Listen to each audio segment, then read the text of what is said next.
Welcome back to Steve Gruber Show. Good to have you here. The biggest story of last week, clearly, these wildfires, this Hellstorm that descended on Pacific Palisades and Malibu and California.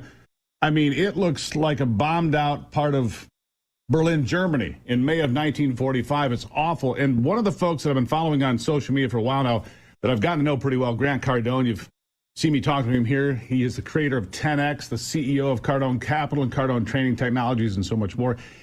He still has a home in Malibu, but not by much. He spent 25 years living there before he moved because of a lot of reasons we'll get to. But he's here with me on the program to talk about first these firestorms. Grant, good to have you back.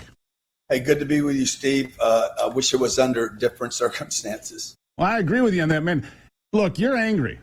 A lot of us are angry, and I don't live in California. I visited it. It's such a crown jewel, or it could be.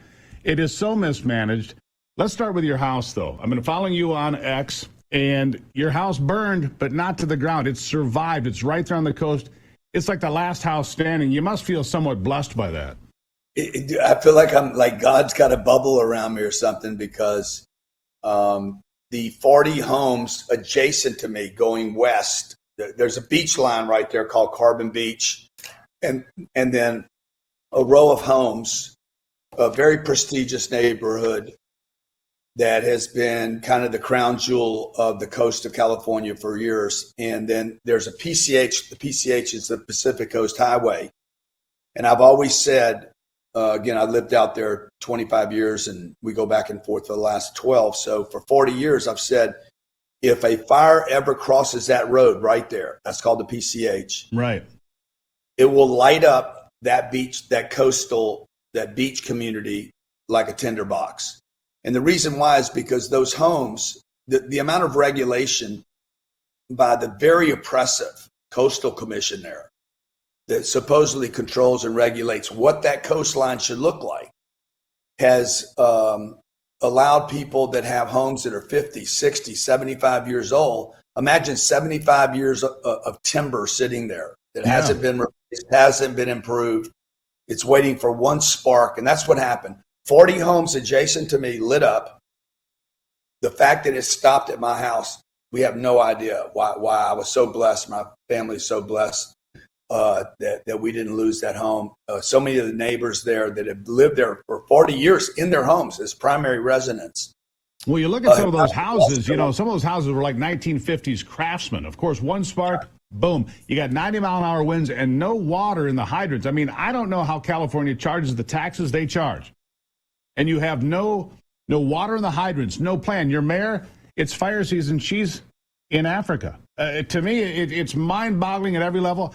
Gavin Newsom, you say he should step down. It's finally, you're hoping, Grant, this is the final nail in the political coffin of Gavin Newsom. I think it should be. I think Democrats lose the state. I think the reason Joe Biden came out yesterday and said he's going to provide 100% federal funding for all cleanup is because the Dems are worried about losing control of their last bastion, the state of California. Notice they slow rolled North Carolina during Hurricane Helene. He didn't even go there. It took him forever to actually, give him any subsidization for that because that's a Republican-held location. Here we have a mostly Democratic state that they lost points. Kamala lost points there to Trump during the 2024 election. And I think that they're actually greatly concerned that they're going to lose complete control of the state, that the Democrats in California are finally done, possibly with the nonsense, the lack of common sense in employing dollars. I mean, Newsom just blew through his budget. He had one of the largest budgets in the California history. He went through all of that. There's nothing left. And a lot of these folks, because of Proposition 103, which basically put California, the government, in charge of the insurance companies, what they can charge, what they have to pay out. And they said, well, we can't do that. We can't operate with the government explaining to us what we can sell and what we have to pay out. Can't operate that way. So they left. A lot of these folks, their houses burned to the ground. They've got nothing. There is no insurance. There is no recourse. They're never going to rebuild. Malibu will never be the same. Pacific Palisades will never be the same. I think corporations like BlackRock and State Street, they're going to come in and say, look, we can put 500 condos right here. I don't think they're ever going to be rebuilt the way they are. I mean, maybe I'm wrong, Grant, but I don't think they're ever coming back. Yeah, look, this is some of the most, this is some of the most precious real estate in the country. I think it does come back.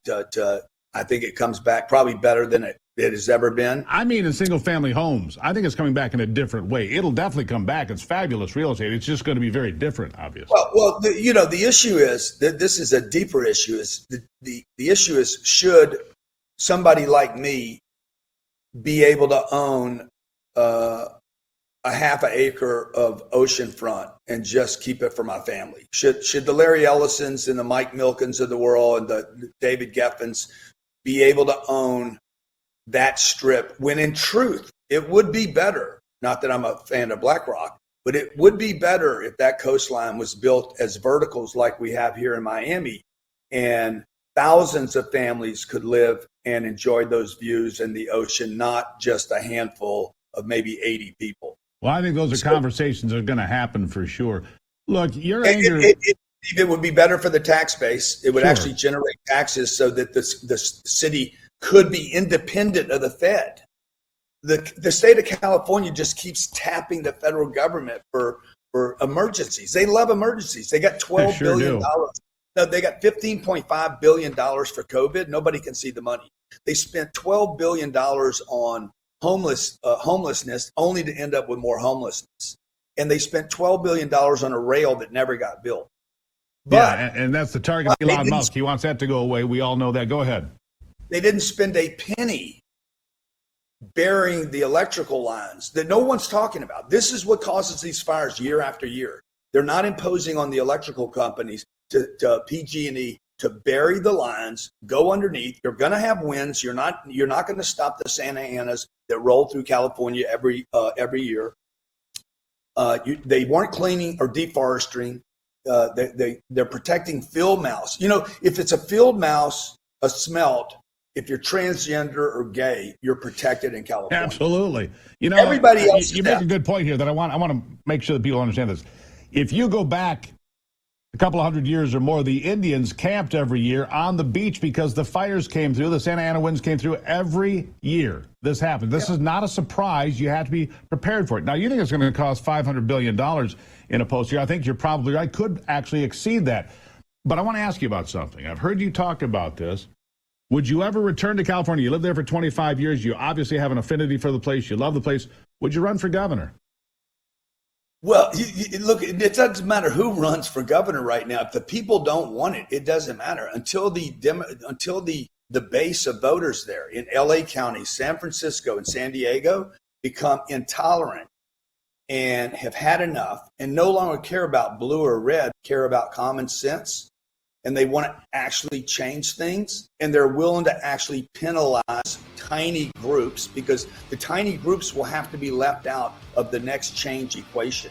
Sorry. So I'm probably not the best person to be a politician, because I'm going to tell it like it is. The fringe groups will be left out of the next change of California, or California will never change.